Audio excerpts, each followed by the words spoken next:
Você acredita que o mal precisa gritar para ser real? Porque no caso que inspirou o exorcismo de Emily Rose, o mais assustador não foram os gritos, nem os rituais, nem o julgamento que chocou o mundo. O mais perturbador foi o que aconteceu quando ninguém estava olhando. O que ficou fora dos registros oficiais. E, principalmente, o que continuou acontecendo depois que tudo terminou. Essa não é a história que virou filme. Essa é a história que ficou nas sombras. Antes de continuar, já se inscreve no canal. Aqui a gente não conta histórias rápidas para assustar por 5 minutos. Aqui a gente mergulha fundo nos casos que até hoje ninguém conseguiu explicar. Se inscreve, porque essa história não termina aqui.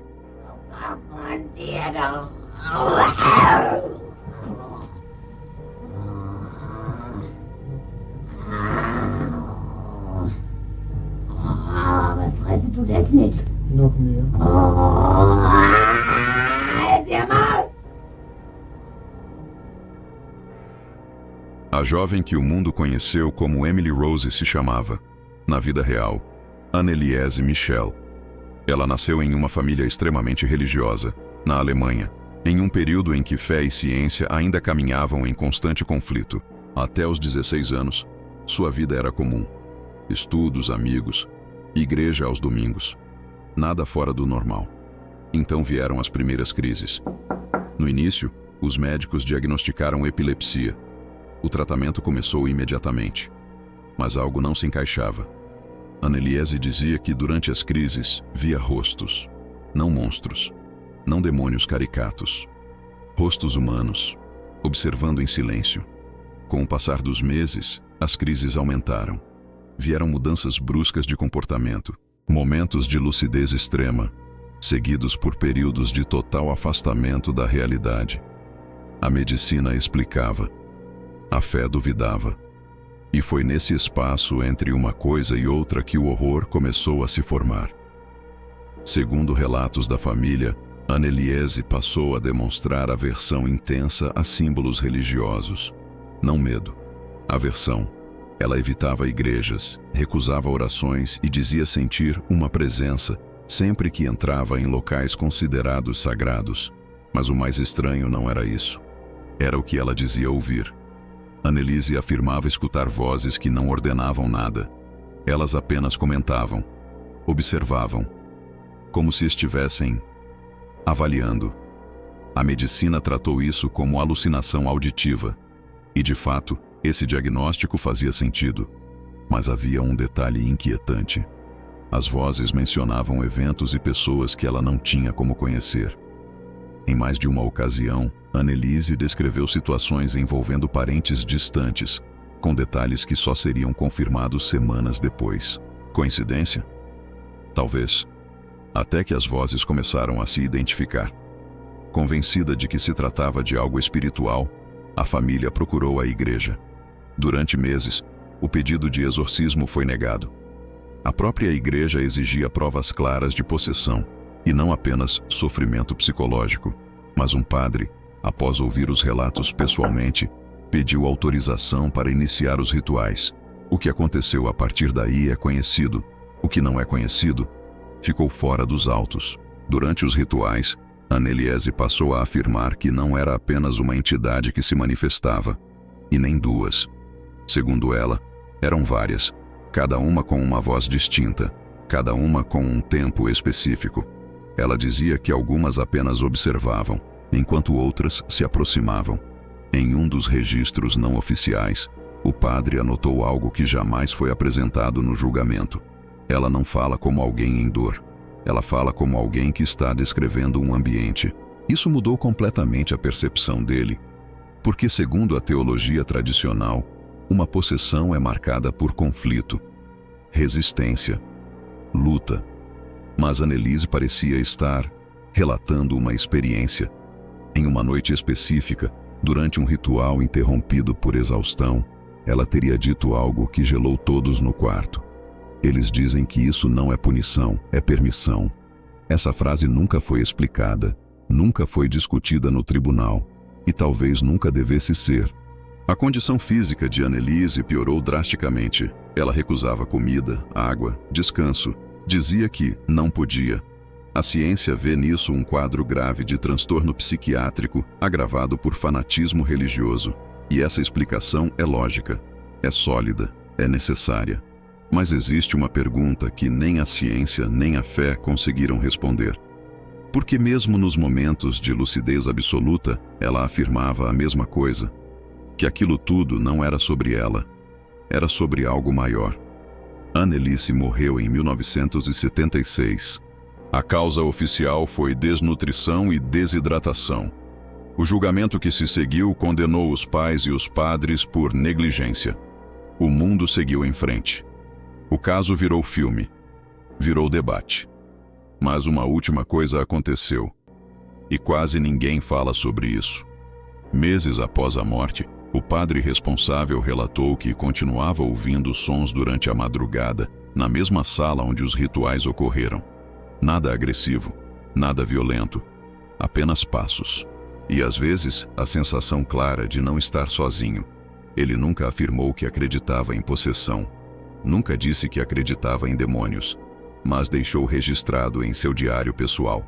Se tudo isso foi apenas doença, porque ainda sinto que algo começou ali e não terminou com a morte dela. Pouco tempo depois, ele abandonou o sacerdócio. E é aqui que a história pausa. Agora, vamos entrar no ponto mais sensível desse caso. A possibilidade de que a pergunta possessão ou doença talvez seja simples demais. Porque talvez as duas coisas possam coexistir. Quando o caso de Emily Rose foi encerrado oficialmente, o mundo escolheu um lado. Para a justiça foi negligência. Para a ciência, um transtorno neurológico e psiquiátrico grave, agravado por crença religiosa.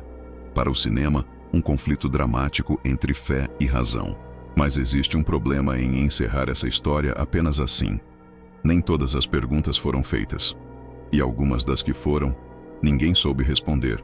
Durante o julgamento, especialistas explicaram que sintomas como convulsões, vozes, mudanças de personalidade e aversão a estímulos específicos são comuns em certos quadros clínicos. E isso é verdade. A ciência não nega o sofrimento. Ela tenta explicá-lo. Mas o caso de Emily Rose sempre incomodou até mesmo profissionais da área médica por um motivo específico: a coerência interna dos relatos. Mesmo em estados de extremo desgaste físico, Emily mantinha uma narrativa consistente. Ela não misturava delírios, não trocava personagens, não mudava a lógica do que dizia estar acontecendo. Ela descrevia uma experiência contínua. Em entrevistas posteriores, um dos médicos envolvidos admitiu algo curioso. Não era a intensidade dos sintomas que mais chamava a atenção, mas a clareza com que ela falava sobre eles. Emily não dizia, algo ruim está acontecendo comigo. Ela dizia onde, quando e como. Segundo ela, as presenças não estavam dentro dela o tempo todo. Elas se aproximavam. Esse detalhe nunca foi levado a sério. Foi tratado como linguagem simbólica. Mas é justamente aí que a história começa a ficar desconfortável. Porque, na tradição religiosa, a possessão não é sempre imediata. Existe um conceito pouco discutido fora da teologia: o da opressão espiritual. Um estado intermediário, onde a pessoa não perde totalmente o controle, mas passa a ser influenciada. Não é uma verdade científica, mas é uma crença antiga. E Emily parecia descrever algo muito parecido com isso, sem jamais ter estudado o assunto. Outro ponto ignorado foi o comportamento das chamadas vozes. Elas não ordenavam crimes, não pediam violência, não incentivavam destruição. Elas comentavam escolhas, reagiam a decisões. E segundo Emily, esperavam. Esperavam o quê? Essa pergunta nunca foi respondida. Durante um dos últimos rituais, já com a saúde extremamente debilitada, Emily teria dito algo que só veio à tona anos depois, em entrevistas não oficiais com membros da paróquia. Eles dizem que isso não é sobre vencer, é sobre atravessar. Essa frase não aparece em prontuários, não aparece em transcrições. Ela existe apenas na memória de quem ouviu, e talvez por isso seja tão perturbadora. Após a morte de Emily, algo curioso aconteceu com pessoas diretamente ligadas ao caso.